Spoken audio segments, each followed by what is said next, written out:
Hey everyone, it's Jamie in Rochester, New York again. I just want to give you a little update. This would be part 3 as to my Caboose modification. I just kind of wanted to give you an idea of what I've done here since the last video that you saw. I actually went to Walmart and did look for a Dremel tool, and it was like 40 bucks, so I was like, screw that, and ended up coming across a way to perfect using the utility knife that I wanted to show you today. But first off, I just want to show you where I'm at. Got a lot of great caboose pieces out of separating these two. As you can see, it's no longer really a caboose anymore. It's chopped up into 3 sections, and there'd be the little fourth removable cap there, and that's all been removed now. And I went ahead and removed the front of this one. As you can see, it's a little choppy. It's still got to be worked out better. I don't know. Yeah, you can kind of see there on the camera.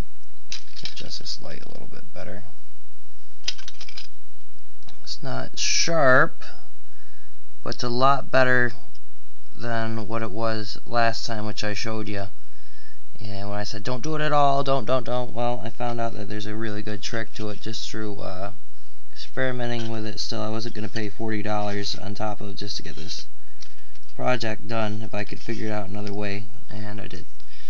But as you can see here, I've cut the chassis of the old one up into different pieces. The donor one, 3 pieces. The 1, 2, the third one is right here actually, and I've taken some hot glue and some cardboard from a little piece of packaging, I think for some kind of glue or something. I put that over the top and I extended the chassis, as you can see, which is really neat. And I just want to put this together and show you kind of what it's turning out like first before I go any further here. So let me pause this for a second and put it together. Okay, and there you have it so far. As you can see, that's pretty well extended there. Some gaps, of course, I'm going to have to go in with some putty, but by no means is this anywhere close to being done. And you can see the gaps there. Like I said, putty will take care of that. And that's kind of it with the extended putty there. And I don't know if you can kind of see, but that original picture I showed you, it's starting to look pretty reminiscent of that, which is pretty neat. And that's kind of where we're going. I had to cut off the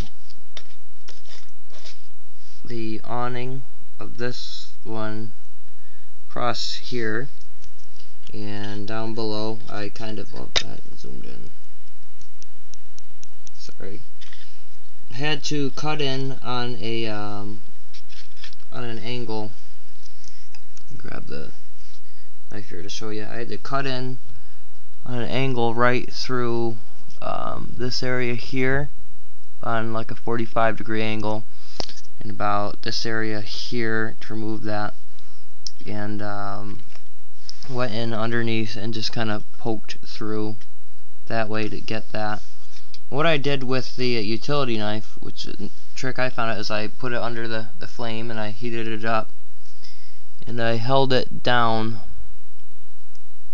And once that started to set in, I just kind of did one of these numbers and, you know, down and through like that, like, let's see, like that, and that cut right across the half, a nice clean cut.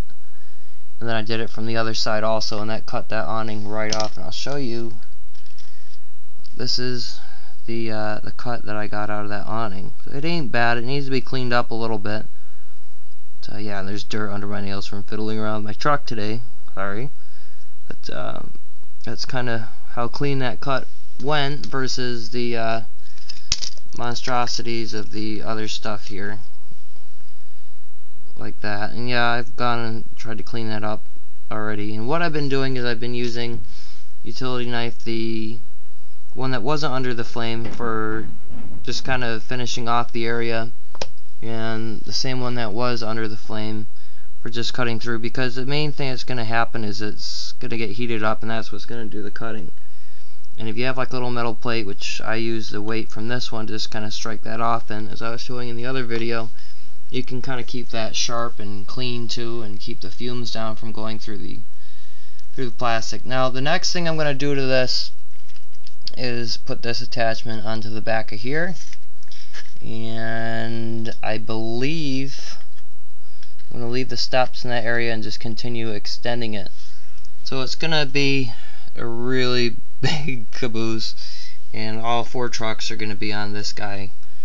So it's going to look really neat. I'm not 100% sure if I just want to get rid of that awning and just move it all the way in or not yet, but I mean, we'll see what happens, I suppose. The other truck, of course, would be fitting in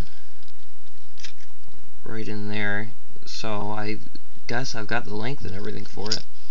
And what this means is that I've got to shave down the areas of this area here. I inherited another door panel from the front of there, and that's kind of got to get in there, and that's why I have the flame going, because I'm going to try and get that so it fits inside of there, and then clean up all this on the sides and everything. And if there's any gaps, get the putty in there too. I still have to get the putty. I don't know if I'm going to grab that today or not. Probably, but you know. But yeah, that's kind of where we're looking right now. Up here, I'm not going to put this piece back in. I may alter it a little bit to look like, I don't know, like a generator, like a gas generator or something that would fit in a flat piece up there, but that's curved, so it means I have to get a piece and curve that to go in there if I want to do anything here, that, or kind of sink it down in, and then that means I would have to have like a gutter system and have like little, yeah, I can't get this right, like a gutter system through there. So I don't know, still figuring it out, but I'm very happy with the length here. It does look close to that picture. However, this is alright, this is a modification project, so it can go either way that I want it. And I think for anybody that's just getting sick and tired of cabooses and wants some originality, it'd be great, because you can't really do much to the cars on the inside of the train, but you can always modify the outsides to however you want. A train car is kind of a train car. Passenger cars you can do stuff with, but for freight applications, I mean, it's a little different. And I guess you would just call this like a work car now. I mean, it's getting longer to have like an office and everything installed, probably a bathroom and such, but yeah, not bad. I'd like to see you find something like this in a store made by a manufacturer. I mean, from my understanding, you can't, and trust me, I've looked. Best way to go. Best way to go. It's easy, it's simple. You're gonna make some mistakes, it's alright. That's what the filler is for. Why am I ADDing out with those wheels? Forget it. This is what you want to do. Best thing. Make it original. You know, eventually I'm gonna get lights and everything and get that all lit up too. Maybe get some guys working on there. And so that's part 2 for you. That's how I did it. And the next one I'm gonna show you it all completed. And then put the putty on in I guess this would be part 4 coming up. And then obviously part 5 would be just a finished one, me painting it up and commissioning her back to the collection. And I'll kind of show you that here. A lot of stuff to add.